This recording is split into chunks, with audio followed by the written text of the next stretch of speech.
Hey everybody, welcome back to the 1RC YouTube channel. Today we've got a quick video outlining how we installed a pickup style 313mm wheelbase body onto a Redcat Gen 8 pack chassis. Out of the box, this is set up for the much longer wheelbase, and moving the links in the center does help, but it doesn't completely solve the issue, and especially doesn't solve the issue of getting a pickup bed mounted correctly on the truck. Now you can see we didn't actually have to make any modifications to the bed of the truck. It is still 100% intact. This is a two-piece body from Proline, so do have the option to leave the bed completely off and just have the cab. But with this one, it was a replica of a pickup that my dad had when I was a kid. His had a bed. The bed was intact. Wanted to make this one look just like it, so had to find a few other ways around that. The biggest of which was ditching the factory rear shock towers in favor of a cantilever setup. You can see we've got quite a bit of suspension articulation. It still, functions as a rear suspension should. But for this one, it was just a matter of taking the stock shock towers, which sit about here, about 4 inches off the chassis in total, and really moving that closer to the chassis frame rails. The cantilevers that we're using are off of a Traxxas Mini E-Revo or Mini Summit. The 1/16 little guys, you can see we've got the fixed plastic links. Strangely enough, they actually do work lengthwise out of the box.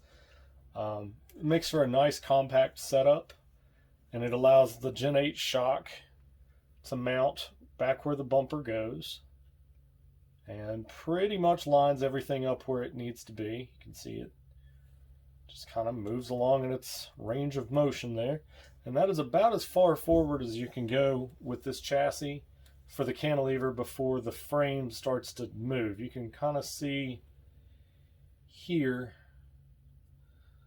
the chassis starting to go in about where this body mount is. Go any further forward and you start really affecting the angle of that cantilever.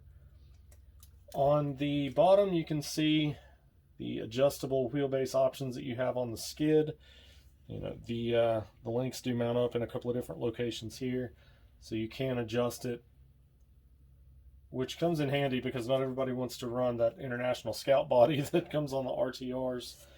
For the front, to get it lowered down a little bit, was a matter of moving the shock back.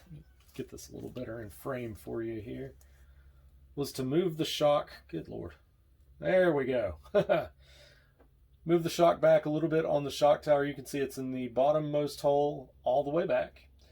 And instead of mounting it to the axle, which would be up here, see if we can, it's really hard to do this without looking at the screen. Factory mount is here on top of the axle, uses a little ball stud. I moved it all the way down to the link mount down here. So the lower link and the shock now share a common mounting point, which doesn't really affect the link any at all. It's still in the same place. It just allows the shock to set a little bit lower for a lower ride height. The biggest thing with this was trying to get more of a factory style appearance instead of a jacked up monster truck appearance. And we still have plenty of travel in the front, plenty of range of movement. We have just a little less than one tire's worth of articulation, which is more than this truck would ever need.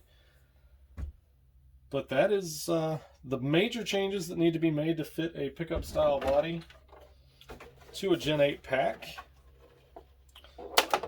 Using a SUV style body would be much simpler. But again, Dad didn't drive an SUV back then. Dad drove a lifted Toyota. And for me, that truck was like a monster truck to me when I was a little kid. It didn't have power enough to get out of its own way, but it looked cool, and it was my dad's truck, and I thought it was the coolest thing on the road. So this was, it's always nice to to be able to look at one of your RCs and have it remind you of a good time from when you were a kid. And that's what this does for me. It was never about how fast the truck was or how expensive it was. It was a 5-speed, 22 RE 4-cylinder on big tires, so it wasn't a hot rod or anything like that. But it looked cool, and it was my dad's. So I definitely wanted to make this one happen. And if you ever want to use a pickup style body on your Gen 8, this is just one way of doing it. I know there are companies out there that do make cantilever kits for this truck. I've wanted to DIY something. I've got about $10 worth of parts in making this one, so I'm happy to be able to make something myself instead of having to buy something. Obviously, if it came down to it, I would have bought the kit, but if I can make it myself, I'd much rather have the pride in doing so. This truck's pretty much done. It doesn't need anything else. It'll probably need a new set of tires before too terribly long. I've got a lot of run time on this truck. I take it out and run it every chance I get. If it wasn't for rain, I'd probably be driving it and have the drag cars out today, but unfortunately it is raining for the 300th day in a row, it seems. But that's Dad's truck, and that's the simplest way I can see of getting one hunkered down to look more scale and to also be able to mount pickup style bodies to it.